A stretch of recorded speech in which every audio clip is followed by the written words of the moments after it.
పల్నాడు జిల్లా నరసరావుపేట ఎమ్మెల్యే చెదలవాడ అరవింద్ బాబు ప్రభుత్వ ఆసుపత్రి ఘటనపై వివాదాస్పద వ్యాఖ్యలు చేశారు.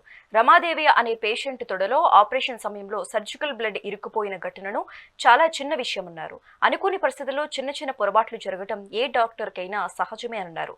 ఈ విషయంలో అకారణంగా డాక్టర్ నర్సును సస్పెండ్ చేశారని ఆరోపించారు. నెలకు సుమారు 400 ఆపరేషన్లు జరిగే హాస్పిటల్లో ప్రతి ఆపరేషన్ విజయవంతం కాదని డాక్టర్ మీద నేరం మోపేటప్పుడు ఆలోచించారని ఎమ్మెల్యే సూచించారు. ఇవాళ నర్సరావుపేట ఏరియా హాస్పిటల్లో పీపీ యూనిట్లో జరిగిన సంఘటన మీరు చూశారు.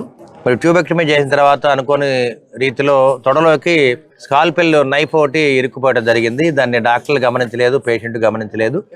10 రోజుల తర్వాత పేషెంట్లు రావడం జరిగింది. పేషెంట్ వచ్చి గవర్నమెంట్ హాస్పిటల్ అటెండ్ అయిన తర్వాత మరి అక్కడ ఉన్న డాక్టర్లు దాని మీద మరి ఆపరేషన్ చేసి స్కాల్పెల్ బ్లేడ్ ఒకటి తీసేస్తామని చెప్పడం జరిగింది. తర్వాత వారు మళ్ళీ గోపిరెడ్డి గారి హాస్పిటల్ కూడా వెళ్ళడం జరిగింది. అంటే నేను డాక్టర్నే, గోపిరెడ్డి డాక్టర్ కూడా, ఆయన కూడా డాక్టర్ గారే. అనుకోని రీతిలో కొన్ని చిన్న పొరపాటు జరుగుతూ ఉంటాయి. ఎందుకు చెప్తున్నానంటే పరకామణి కేసులో ఆ డాలర్లు దొంగిలిస్తే ఆ డాలర్లే కదా చిన్న దొంగతనంగానే మరి జగన్మోహన్ రెడ్డి గారు చెప్పడం జరిగింది. మరి వైసీపీ నాయకులు కూడా చెప్పడం జరిగింది.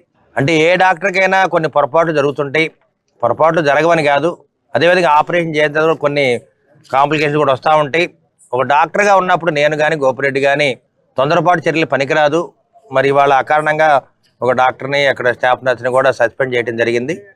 మేము కూడా దాని మీద చర్యలు తీసుకోమని చెప్పడం జరిగింది. ఎందుకంటే ఇటువంటి మరి పొరపాట్లు ఎప్పుడు కూడా పునరావృతం కాకుండా ఉంటాయని మేము చెప్పడం జరిగింది. ఎందుకంటే నర్సరావుపేట ఏరియా హాస్పిటల్ కానీ జిల్లా హాస్పిటల్ రెండు కూడా దాదాపు ప్రతి నెల మెటర్నిటీ చైల్డ్ హెల్త్ కేర్లో దాదాపు నెలకి 400 డెలివరీలు జరుగుతూ ఉంటాయి.